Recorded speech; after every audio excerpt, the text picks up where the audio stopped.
¿Alguna vez has sentido en lo más profundo de tu corazón que hay verdades que no te han contado? Una inquietud en el alma que te susurra que la historia que conoces no es toda la historia. Hoy no te hablo a ti, el que busca entretenimiento. Le hablo a tu espíritu, a esa parte de ti que sabe que la fe no es un refugio para los que no preguntan, sino un camino para los valientes que se atreven a buscar la verdad. Porque durante siglos, mientras se levantaban catedrales y se escribían doctrinas, un secreto fue cuidadosamente enterrado bajo capas de miedo y silencio. Un secreto tan humano y tan poderoso que de ser revelado podría cambiarlo todo. Una pregunta prohibida. ¿Y si Jesús, el hombre, dejó un linaje en la tierra? Este no es un video más. Esta es una invitación a un viaje que la religión ha evitado. Es una llave para abrir una puerta que ha permanecido cerrada por 2000 años. Si tú no eres de los que se conforman con respuestas fáciles, si tu alma tiene sed de la verdad, completa, sin filtros y sin dogmas, entonces este mensaje ha llegado a ti por una razón. Demuestra que eres un buscador de la verdad ahora mismo. Ve a los comentarios y escribe con fe y coraje: Señor, revélame lo que está oculto. No es solo una frase, es una declaración que activa el cielo sobre tu vida. Deja tu me gusta para que esta luz venza a la sombra y llegue a más personas que como tú están despertando. Y suscríbete, porque al hacerlo te unes a una comunidad de almas valientes que no le temen a las respuestas. Ahora respira hondo, porque la revelación está a punto de comenzar. El sonido de un viento solitario que barre dunas de arena, bajo el cual se escucha el débil y distante crujido de un papiro antiguo al ser desenrollado. La idea parece absurda. Para el alma piadosa suena a blasfemia, para el cínico a una fantasía. Pero, ¿y si fuera una verdad deliberadamente enterrada? Una verdad tan humana, tan terrenal, que amenazaba con derrumbar los templos de mármol y las doctrinas de oro que se construyeron sobre ella. Existen preguntas que no buscan respuestas, sino que provocan terremotos. Preguntas que, al ser susurradas, le roban el sueño a las instituciones milenarias y descorren un velo que ha permanecido inmóvil durante 2 milenios. Esta es una de esas preguntas. Porque a lo largo de los siglos, mientras los concilios se reunían en salones impregnados del olor a incienso y poder, mientras los dogmas se solidificaban como murallas para proteger una fe frágil, una duda, como una semilla de mostaza, permanecía latente bajo la tierra endurecida de la teología. Una pregunta prohibida.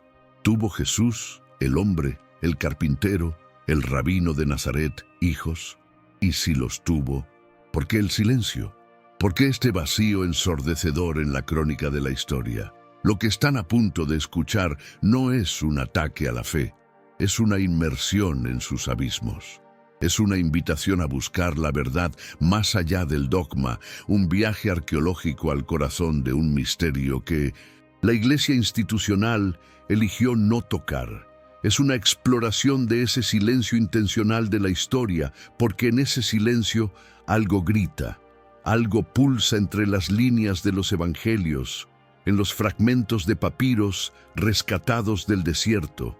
Imaginen por un instante el resplandor de las hogueras a lo largo de los siglos, consumiendo manuscritos, devorando palabras que no encajaban en la narrativa oficial. Imaginen las manos de los editores en los concilios, con la autoridad de un imperio a sus espaldas, cortando nombres, suavizando pasajes, borrando lazos que consideraban demasiado terrenales. Imaginen el peso de un secreto que, de ser revelado, podría transformar nuestra visión de Cristo, no ya solo como Salvador divino, sino como hombre. Un hombre de carne y sangre, inmerso en la cultura judía, en la obligación de un linaje y posiblemente en la continuidad de una descendencia. La verdad prohibida que puede estar más cerca de lo que jamás nos atrevimos a pensar. En los evangelios canónicos vemos a un Jesús vibrante, humano. Lo vemos rodeado de multitudes que lo aclaman y lo condenan. Lo vemos curar, enseñar, llorar ante la tumba de un amigo. Lo vemos sentir ira ante los mercaderes y compasión ante la viuda. Vive, respira, siente como un hombre, pero en ningún momento, en ninguno de los 4 relatos que consideramos sagrados, se menciona su vida conyugal. Y es precisamente en esa ausencia, en esa elipsis calculada, donde nace la controversia. ¿Es este un silencio de reverencia o es un silencio de ocultamiento? ¿Es una omisión por irrelevancia espiritual o es la cicatriz de una herida histórica, de una edición masiva para proteger un ideal de santidad célibe que el propio Mesías quizás nunca practicó? Porque a lo largo de la historia, las teorías han surgido como ríos subterráneos. Documentos apócrifos, considerados heréticos, han emergido de las arenas de Egipto. Autores han sido perseguidos, libros prohibidos, todo para mantener intacta la imagen de un Cristo apartado del mundo. La pregunta es, ¿por qué? ¿Por qué la Iglesia romana, los padres patrísticos y los arquitectos del canon bíblico se esforzaron tanto en enterrar cualquier referencia que amenazara el dogma de la santidad célibe del Mesías? Y más importante aún, ¿por qué esta pregunta vuelve a resonar con tanta fuerza hoy, en un tiempo donde el acceso a la información derriba muros y el alma humana despierta a una búsqueda más auténtica? Porque la respuesta, sea cual sea, contiene implicaciones profundas sobre la humanidad de Cristo, sobre la naturaleza de su misión, sobre el plan de Dios y, en última instancia, sobre cómo nos relacionamos nosotros con Él. Las Escrituras nunca afirman que Él no tuvo hijos, simplemente callan. Y en una era de despertar espiritual, ese tipo de omisión ya no pasa desapercibida. Hoy, aquí, vamos a separar la especulación de la revelación, la teoría de los hechos, la Biblia de la tradición. Porque cuando la religión institucional calla, la palabra necesita hablar. Y cuando los hombres eligen esconder, el espíritu de la verdad levanta voces que no temen preguntar. Para comprender la magnitud de esta posibilidad, debemos despojarnos de nuestros prejuicios del siglo XXI. Debemos quitarnos las lentes de la doctrina postconstantiniana y sumergirnos en la realidad polvorienta y vibrante de la Palestina del primer siglo. La única forma honesta de abordar este misterio es regresar a las raíces, al mundo donde Jesús creció, vivió y enseñó. Imaginen las calles de Nazaret, el olor a pan recién horneado mezclado con el sudor de los jornaleros y el aroma de las especias, el murmullo constante del arameo en el mercado. En la tradición judía de esa época, el matrimonio no era una opción social, era un mandato divino, una obligación espiritual.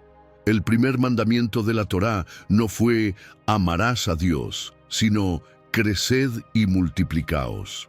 Para el pueblo judío, el matrimonio era la pieza central del plan de Dios para la humanidad. La Itzunzá, hombre que elegía permanecer soltero, era visto con extrañeza, a veces con sospecha. Era un estado considerado incompleto, casi antinatural. Un rabino, un maestro de la ley, para ser plenamente respetado por la comunidad, para tener autoridad para enseñar sobre la familia y la alianza, debía estar casado y tener hijos. Era el modelo de los patriarcas, Abraham, Isaac, Jacob. Era la visión de la continuidad de la alianza de Dios con su pueblo a través de las generaciones. La idea del celibato, tal como la entendemos hoy en el catolicismo, era ajena al judaísmo tradicional. Existía, sí, pero era una excepción radical, casi siempre vinculada a movimientos ascéticos y separatistas. Pensemos en los esenios, esa comunidad rigurosa que vivía en las áridas orillas del Mar Muerto, los autores de los famosos manuscritos de Qumrán. Ellos sí practicaban el celibato, como una forma de purificación extrema, viviendo aislados de la sociedad, esperando el juicio final de Dios. Pero eran precisamente eso, una excepción a la regla, una secta que se había apartado del pueblo. Jesús, en cambio, no era un esenio, no vivía en el desierto. Él caminaba entre la gente, comía con publicanos, hablaba con samaritanas, entraba en las casas de los pecadores y en las sinagogas de los justos. Se mezclaba con la vida, y en esa vida lo llamaban rabí, maestro, un título de inmenso respeto, reservado para aquellos que enseñaban la Torá con una autoridad reconocida. Y aquí, en este simple título, yace una de las primeras y más profundas intrigas. ¿Cómo un hombre judío de 30 años, en la plenitud de su vida, era llamado maestro por todos y aceptado como una autoridad espiritual sin estar casado, en una cultura donde la ausencia de una esposa habría levantado cejas y murmullos? El silencio de los evangelios sobre su estado civil es desconcertante. El hecho de que no exista un solo verso ni un solo comentario de sus enemigos, los fariseos, los saduceos, los maestros de la ley, que buscaban cualquier excusa para desacreditarlo, sobre su soltería, es en sí mismo un dato digno de la más profunda atención. Estos hombres no medían sus palabras. Acusaron a Jesús de blasfemo, de comedor y bebedor, de amigo de pecadores, de estar poseído por Belcebú. Si su celibato hubiese sido un escándalo, una anomalía tan evidente dentro de ese contexto, ¿no habría sido el arma más fácil y obvia para usar en su contra? ¿Cómo este hombre nos enseña sobre la vida y la alianza si él mismo no cumple el primer mandato de Dios? Habrían gritado en las plazas, pero no lo hicieron. Hay un silencio absoluto sobre el tema. ¿Por qué? Aquí caben dos hipótesis, ambas cargadas de profundas implicaciones. La primera, que la ausencia de comentarios se deba a que Jesús efectivamente estaba casado, y que esto era algo tan normal, tan esperado para un hombre de su edad y posición, que simplemente no era necesario mencionarlo. Los evangelistas no escribían biografías detalladas, sino proclamaciones teológicas. Se enfocaron en lo extraordinario, sus milagros, su mensaje, su divinidad, omitiendo lo que para su audiencia del primer siglo habría sido ordinario y evidente. La segunda hipótesis, que él, siendo el Hijo de Dios, vivía un propósito tan radicalmente superior que trascendía las normas culturales, y su celibato era una elección divina, un signo profético de la nueva creación. Ambas posibilidades tienen defensores y argumentos. Lo que no podemos hacer es ignorar la pregunta. Y cuando empezamos a buscar pistas, a mirar entre las líneas, un nombre emerge de las sombras con una presencia inusual y poderosa: María de Magdala. Ella no es solo una seguidora más en la multitud. Es una figura prominente, citada por su propio nombre en momentos cruciales, un honor raro para las mujeres en los textos de la época. Y en algunos de los evangelios que la Iglesia decidió no incluir en el canon, los llamados apócrifos, su rol es aún más central. En el Evangelio de Felipe, encontrado en Nag Hammadi, se la llama la koinonos de Jesús, una palabra griega que se traduce como compañera, pero que en su contexto original puede implicar una pareja íntima, incluso una esposa. Estos documentos fueron etiquetados como gnósticos, como heréticos, y descartados en los grandes concilios que definieron el Nuevo Testamento, como Nicea y Cartago. Pero existen, fueron encontrados, preservados en vasijas de barro y han sido estudiados durante décadas. Y aunque no los aceptemos como escritura inspirada, no podemos pretender que nunca existieron. Son el eco de otras voces, de otras comprensiones del cristianismo primitivo. La pregunta entonces adquiere una nueva fuerza.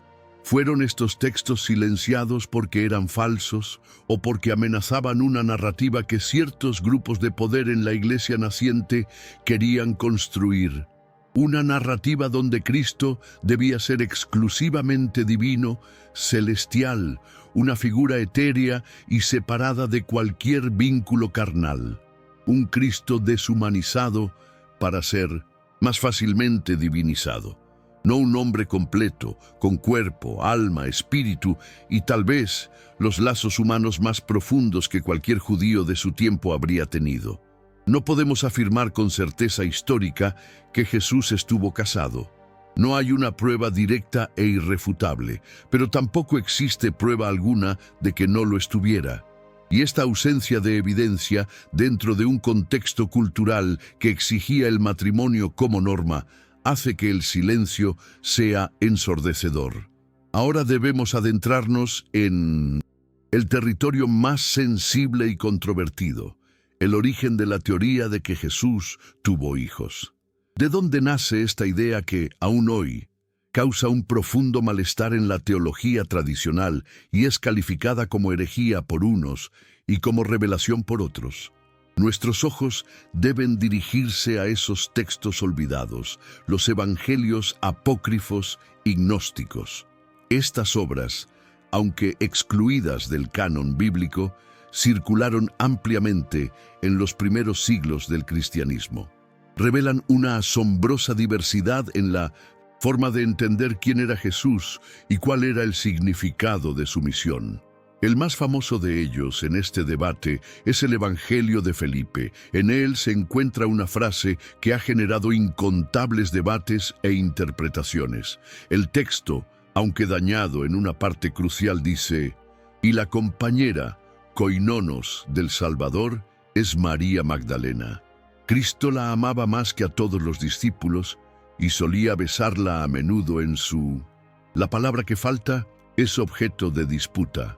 Muchos eruditos creen que la palabra es boca. Independientemente del gesto exacto, lo que llama la atención es el tratamiento especial, la intimidad y el amor preferencial que se le da a María. En estos escritos gnósticos, ella no es la pecadora arrepentida de la tradición posterior. Es la discípula amada, aquella que poseía un conocimiento espiritual, gnosis, más profundo, la que recibía revelaciones que los otros apóstoles, especialmente Pedro, no comprendían. En el Evangelio de María, también encontrado en Nag Hammadi, se narra una visión que ella tuvo del Señor resucitado. Cuando la comparte con los apóstoles, Pedro, celoso, la increpa. ¿Acaso el Salvador habló con una mujer en privado sin que nosotros lo supiéramos? Debemos todos volvernos y escucharla a ella. La prefirió él a nosotros. Esta tensión entre Pedro, la roca de la iglesia institucional, y María Magdalena, la portadora de una revelación íntima, es un drama que resuena a través de los siglos. Es de estas fuentes, de estos ecos de un cristianismo diferente, de donde autores modernos como Dan Brown en El Código da Vinci o Nikos Kazantzakis en La Última Tentación de Cristo han extraído la materia prima para sus obras. Estos libros y películas explotaron en popularidad porque tocaron una fibra sensible, una pregunta que yacía latente en el inconsciente colectivo: la posibilidad de que Jesús, siendo plenamente hombre, hubiese vivido una experiencia humana plena, incluyendo el amor de pareja y quizás una descendencia biológica. Es crucial ser honestos aquí. Gran parte de lo que estas obras de ficción presentan es especulación creativa, simbolismo y reconstrucciones que van mucho más allá de cualquier registro histórico. Pero la pregunta fundamental que plantean sigue siendo válida y perturbadora para la tradición. ¿Por qué este tema molesta tanto? ¿Por qué la simple posibilidad, aunque no esté probada, genera una incomodidad tan visceral? ¿Por qué la idea de un Jesús casado sacude los cimientos teológicos de forma tan profunda? La respuesta puede yacer en el control de la narrativa. Durante siglos, la imagen de Jesús fue moldeada dentro de un marco muy específico: el Cristo divino, ascético, separado de lo carnal, un ser trascendente que caminó entre nosotros, pero sin tocar el suelo. Este retrato fue reforzado por dogmas, por los intereses políticos de una iglesia que se convirtió en una institución de poder y por doctrinas que necesitaban justificar el celibato sacerdotal como un camino de santidad superior. En este contexto, un Jesús casado, con lazos emocionales y un linaje biológico, resultaba inconveniente, no porque disminuyera su deidad, sino porque lo acercaba demasiado a nuestra humanidad. Y quizás ese es el punto central. La humanidad plena de Jesús siempre ha sido una verdad difícil de aceptar. Es más fácil adorar a un Dios lejano que seguir a un Dios hombre que sintió hambre, sed, cansancio, dolor y, ¿por qué no?, amor romántico. La propia Biblia afirma que fue tentado en todo, según nuestra semejanza, pero sin pecado. Si fue tentado en todo, ¿por qué el aspecto afectivo y emocional estaría excluido de esa experiencia? Y aquí, la figura de María Magdalena sufre una de las mayores injusticias de la historia. A lo largo de los siglos, fue sistemáticamente despojada de su verdadero rol, de ser la apóstol de los apóstoles, como la llamó San Hipólito de Roma, la primera testigo de la resurrección. Fue reducida a la imagen de una prostituta arrepentida, una construcción narrativa basada en una homilía del Papa Gregorio Magno en el siglo VI, que confundió y fusionó a varias mujeres de los evangelios en una sola figura conveniente, una figura que servía para opacar su verdadera importancia y liderazgo. ¿Por qué se esforzaron tanto en silenciarla? ¿Por qué su vínculo con Jesús fue tan cuidadosamente borrado o distorsionado? Si no había nada que ocultar, ¿por qué tanta preocupación por esconder? La fe que teme a las preguntas nunca será lo suficientemente fuerte para soportar las respuestas. Es imposible continuar este viaje sin detenernos en la zona más sensible de esta investigación: el silencio calculado de la Iglesia como institución. Y al decir Iglesia, no nos referimos al cuerpo místico de Cristo, sino a la estructura religiosa e histórica que a lo largo de los siglos asumió el poder de definir lo que se podía creer, lo que era inspirado y lo que debía ser olvidado. Este silencio no fue un accidente del tiempo, fue una estrategia, fue una arquitectura teológica y política cuidadosamente construida y religiosamente mantenida.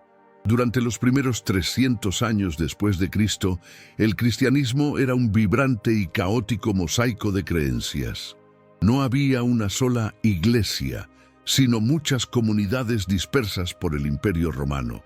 Cristianos judíos, gnósticos, seguidores de Pablo, comunidades de Santiago en Jerusalén, cada una con sus propios textos, sus cartas, sus evangelios. El evangelio de Tomás, el de María, el de los hebreos, el de los egipcios, eran decenas de escritos que reflejaban diferentes formas de entender a Jesús. Todo cambió en el siglo IV. Con la conversión del emperador Constantino, el cristianismo pasó de ser una fe perseguida a ser el brazo espiritual del imperio. De repente, la unidad doctrinal se convirtió en una necesidad política, y para lograr esa unidad, se convocaron los grandes concilios ecuménicos. El más famoso, el Concilio de Nicea, en el año 325. Imaginen la escena: obispos de todo el imperio reunidos bajo la atenta mirada del emperador, hombres que llevaban en sus cuerpos las cicatrices de la persecución, ahora sentados en salones de poder. El aire cargado de debate teológico, de intriga política y de una pregunta monumental: ¿quién es Jesús? ¿Es Dios? ¿Es hombre? ¿Es una criatura de Dios, como enseñaba Arrio, o es consustancial al Padre, como defendía Atanasio? Fue en este crisol de fe y poder donde se forjó la ortodoxia, y para forjarla se tuvo que decidir qué libros eran canónicos y cuáles eran apócrifos. ¿Qué doctrinas eran santas y cuáles heréticas? No siempre se excluyeron textos por ser falsos, sino por no encajar en la línea doctrinal que el partido vencedor, con el respaldo imperial, deseaba imponer. Entre los excluidos estaban esos evangelios que hablaban de una forma más abierta sobre el lado humano de Jesús, sobre su relación especial con María Magdalena, sobre una sabiduría secreta, gnosis, que no era para todos. La pregunta que resuena desde las catacumbas de la historia es, ¿en ese proceso se estaba protegiendo la verdad o se la estaba filtrando? ¿Lo que nos fue entregado como sagrado es toda la verdad o solo la parte segura, la versión que no contradecía los intereses de poder, control y autoridad de una iglesia cada vez más jerárquica y masculina? Cuando analizamos documentos como el Evangelio de Felipe, que llama a María Magdalena koinonos, compañera, o el Evangelio de María, que la muestra como una líder espiritual en conflicto con Pedro, entendemos por qué fueron considerados peligrosos. Revelaban una dinámica en el círculo íntimo de Jesús que desafiaba la estructura patriarcal que comenzaba a solidificarse en Roma.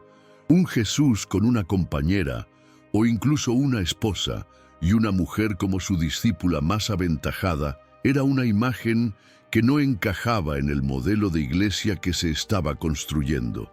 Quizás el silencio de la iglesia institucional no fue solo por control, sino también por miedo. El miedo a que, al redescubrir la plena y desbordante humanidad de Jesús, descubriéramos también la profundidad de nuestro propio llamado. Porque si Él vivió completamente, amó completamente, sintió completamente, entonces estamos mucho más cerca de Él de lo que nos han hecho creer. Y tal vez ese es el verdadero escándalo. La imagen de un Cristo lejano y glorificado es cómoda, pero la de un Cristo que vivió con intensidad todos los aspectos de la existencia humana nos exige otra postura, un discipulado más íntimo y comprometido con la verdad que con los sistemas religiosos que la editaron. Llegados a este punto, la pregunta inevitable es, ¿dice algo la Biblia canónica, los 66 libros que sí fueron aceptados, sobre la posibilidad de un Jesús casado? La respuesta directa y honesta es no. No hay ningún versículo que diga, y Jesús tomó por esposa a... Esta información explícitamente no existe. Para muchos, aquí termina el debate. Si no está en la Biblia, no sucedió. Pero, ¿y si este silencio no es una negación, sino un vacío intencional, un espacio diseñado para apuntar a otra realidad? El propio evangelista Juan termina su relato diciendo, Jesús hizo muchas otras cosas. Si se escribieran una por una, creo que ni todo el mundo bastaría para contener los libros que se escribirían. Los evangelios no son biografías exhaustivas, son retratos teológicos con un propósito específico: anunciar a Cristo como el Hijo de Dios y Salvador. Si miramos con atención, hay detalles, pistas sutiles que, aunque no prueban nada, nos obligan a preguntar. En la escena de la resurrección en el Evangelio de Juan, Jesús se aparece primero a María Magdalena. Ella, llorando, lo confunde con el hortelano. Cuando él la llama por su nombre, María, ella lo reconoce y exclama, Raboni. En su alegría intenta abrazarlo, aferrarse a él. Y Jesús le dice una de las frases más misteriosas de toda la Escritura, Noli me tangere, no me toques, porque aún no he subido al Padre. ¿Por qué esa prohibición? Momentos después, se aparecerá a las otras mujeres y les dirá que se abracen a sus pies. Se aparecerá a Tomás y lo invitará a meter sus dedos en sus llagas. ¿Por qué a María, la primera, la más amada, le dice, no me toques? Algunos teólogos ven aquí una intimidad tan profunda, un vínculo tan especial, que el gesto de tocarlo en ese momento, entre su estado resucitado y su ascensión, tenía una implicación que no existía con los demás. Era un toque que debía esperar a una nueva dimensión de la relación. Además, está el lenguaje nupcial que impregna el Nuevo Testamento. Jesús es llamado el esposo. La iglesia es llamada la novia. En Efesios 5, San Pablo hace una analogía profunda entre el matrimonio humano y el misterio de la unión de Cristo con la iglesia. Los símbolos espirituales no nacen de la nada, se basan en realidades conocidas. Es posible que este lenguaje nupcial tan poderoso, usado por los apóstoles, tuviera sus raíces en una experiencia personal del propio Jesús, que luego fue elevada a una metáfora espiritual universal. Llegamos ahora al corazón del asunto. ¿Por qué este tema es tan peligroso? ¿Por qué causa tanto miedo? No es porque amenace la esencia del Evangelio, es porque amenaza la versión institucionalizada del mismo. Tocar este tema es mover una estructura simbólica y teológica que se construyó con celo, pero también con control. Para muchas instituciones, la santidad de Jesús se confundió con una especie de deshumanización sagrada. Se creó un Cristo tan perfecto que resultaba imposible de imitar, un ícono intocable. El problema es que, si Jesús se casó y tuvo hijos, el ideal del celibato como expresión suprema de santidad, adoptado como modelo para el clero durante siglos, se tambalearía. Mostraría que el amor humano, la afectividad y la familia no son un obstáculo para la santidad, sino un camino hacia ella. Pero esto, ¿realmente disminuiría a Jesús o nos acercaría a Él? El único escándalo aquí sería si nuestra fe estuviera basada en una imagen de perfección que no soporta ser humana. Si nuestra fe solo resiste a un Jesús que flota por encima de la realidad, entonces quizás no esté basada en el verdadero Evangelio, aquel donde el Verbo se hizo carne y habitó entre nosotros. La doctrina cristiana, desde el Concilio de Calcedonia en el 451, afirma que Jesús es verdadero Dios y verdadero hombre, no 50% de cada uno, sino 100% de ambos. No parecía humano, lo era. No fingía sentir, sintió. Y eso incluye todo lo que implica la condición humana, excepto el pecado. Entonces, la gran pregunta es, ¿por qué tenemos tanto miedo de un Jesús completo? Y es aquí donde la investigación da un giro copernicano. Quizás hemos estado haciendo la pregunta equivocada. Tal vez toda esta búsqueda de un linaje de carne y hueso es un eco, un anhelo de una verdad mucho más profunda. Porque la Biblia, aunque calla sobre hijos naturales, grita con la fuerza de un trueno que Jesús vino a la tierra con un propósito generacional: dar a luz a una nueva humanidad, un linaje espiritual, una familia eterna.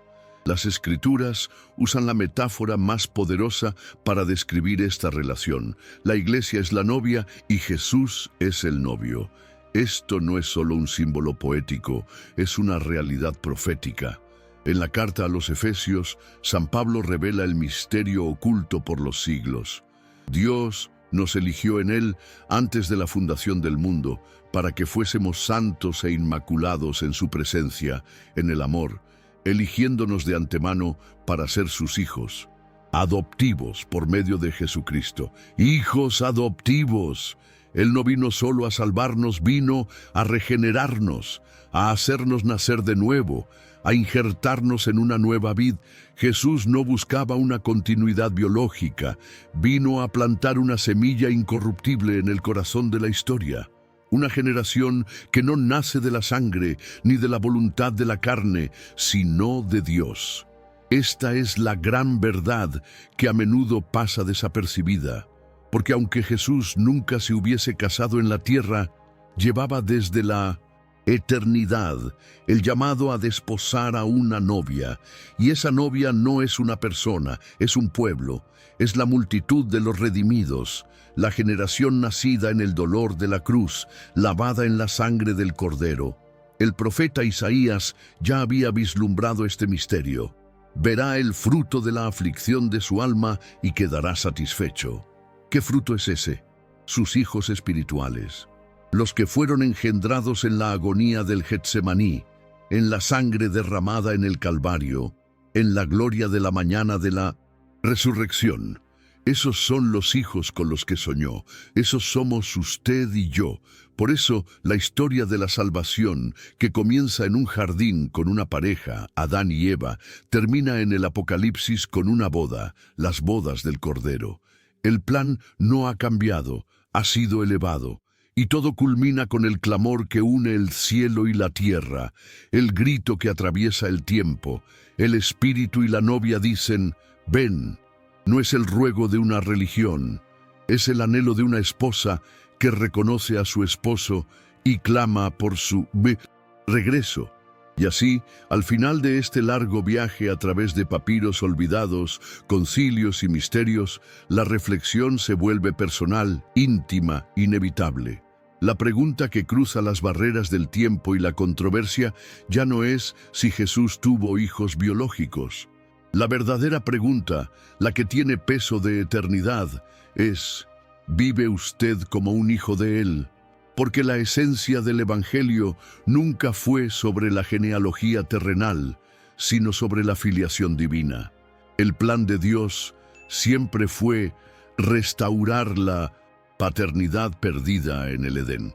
Cuando el hombre cayó, perdió más que un jardín, perdió su identidad de hijo. Y todo lo que Jesús vino a hacer fue reconstruir ese puente. Por eso le dijo a Nicodemo, es necesario nacer de nuevo, no de la carne, sino del Espíritu. Si Jesús tuvo hijos naturales, sería una fascinante nota a pie de página en la historia. Pero lo que realmente importa es saber si usted es parte de esa generación espiritual que nació de su sacrificio. Ser hijo no es un título, es una identidad vivida. Jesús dijo, por sus frutos los conocerán, y el fruto de la filiación es la obediencia, la intimidad, la confianza.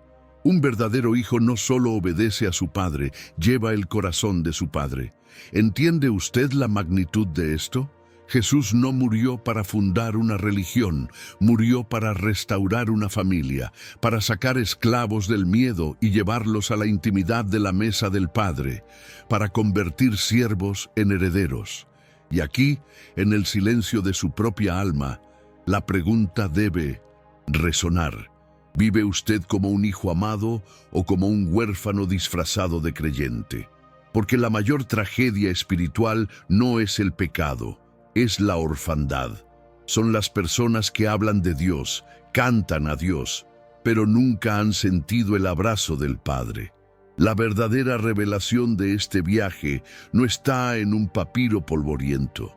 Está en la certeza de que el Espíritu lo ha engendrado a usted, lo ha llamado por su nombre, lo ha lavado con la sangre y lo ha sellado con una promesa. Este es el verdadero legado de Jesús. Usted, el hijo que engendró en la cruz, el hermano menor que decidió rescatar, costara lo que costara. La imagen viva de la gracia restaurada. La historia que comenzamos aquí está lejos de terminar, porque detrás de cada pregunta sobre el linaje, la familia y la paternidad divina, hay un nombre que permanece, velado y presente, como una luna detrás de las nubes. Un nombre que cruza los evangelios y cuya presencia es tan poderosa que ninguna narrativa ha podido borrarla por completo. María de Magdala. Y lo que la historia ha ocultado sobre ella puede cambiar radicalmente nuestra forma de entender el ministerio de Jesús, el rol de la mujer en el reino de Dios y la guerra silenciosa que se ha librado durante siglos para borrar su verdadera identidad. No la caricatura de la pecadora arrepentida, sino la mujer que los textos olvidados presentan como la discípula más cercana, la más brillante, la más audaz de todas, aquella que permaneció cuando los hombres huyeron, aquella que vio al Cristo resucitado antes que nadie, la apóstol de los apóstoles. ¿Por qué la tradición se empeñó en borrarla? ¿Qué había en ella que representaba una amenaza tan grande para el sistema? Quizás la respuesta está en la intimidad espiritual que tuvo con Jesús. Quizás lo que la Iglesia institucional temió durante siglos no era su pecado, sino su acceso, su proximidad, su voz, porque María Magdalena era, en muchos sentidos, una figura profética de la novia. Y esa es la clave espiritual que debemos explorar. La verdad que ha estado oculta, pero que ahora finalmente está saliendo a la luz. Y así, nuestro viaje de hoy llega a su fin. Pero la verdadera aventura, la que sucede en tu interior, apenas comienza. Lo que has escuchado no son solo palabras o teorías, es una semilla plantada en tu espíritu, una invitación a mirar más allá de lo evidente, a leer entre las líneas de la historia y de tu propia fe. La pregunta inicial sobre un posible linaje de sangre nos ha llevado a una verdad mucho más profunda, el linaje del espíritu al que has sido llamado. Quizás, a partir de hoy, ya no verás los textos sagrados de la misma manera. Quizás una nueva curiosidad te mueva a buscar, a preguntar, a conectar con Dios de una forma más auténtica y personal. Y ese es el verdadero tesoro. Si este viaje ha movido algo dentro de ti, si ha encendido una luz en tu corazón, házmelo saber con un me gusta. Es tu forma de decir que este mensaje ha resonado contigo. Y cuéntame en los comentarios, con toda confianza, ¿qué pensamiento o qué sentimiento te llevas contigo? Tu experiencia es valiosa y enriquece a toda esta comunidad de buscadores. Para que no te pierdas el próximo paso de esta revelación, asegúrate de suscribirte y activar la campana. Lo que hemos explorado hoy es solo el umbral. Hay mucho más por descubrir. Recuerda siempre, no estás solo en esta búsqueda, eres parte de algo más grande. Sigue caminando, sigue preguntando y sobre todo, sigue escuchando la voz de la verdad en tu interior. Nos encontramos en el próximo viaje.